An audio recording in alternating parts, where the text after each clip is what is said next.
বাংলাদেশে আজ থেকে স্টার্লিং চালু হচ্ছে। অ্যাট দ্য সেম টাইম যেটা হচ্ছে সেটা হচ্ছে নাসার সাথে একটা চুক্তি।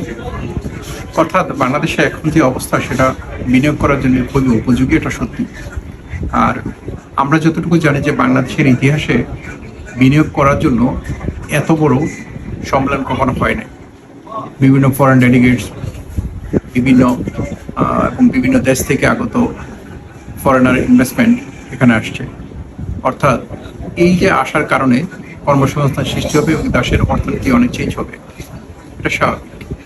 এবং সেই জন্য আমাদের যা করা উচিত সেটা হচ্ছে দেশে স্থিতিশীল একটা পরিবেশ। রাজনৈতিক টার্মোইল যদি ক্রিয়েট হয়, অর্থাৎ রাজনৈতিক অস্থিরতা যদি তৈরি হয়, তা দেশের জন্য খুবই খারাপ। সেই জন্য শান্ত এবং স্থিতিশীল একটা পরিবেশ যদি সৃষ্টি হয়, সেটা আমাদের জন্য মঙ্গল এবং বিনিয়োগ করার জন্য মঙ্গল। সেই জন্য আমাদের এখন যেটা করা উচিত সেটা হচ্ছে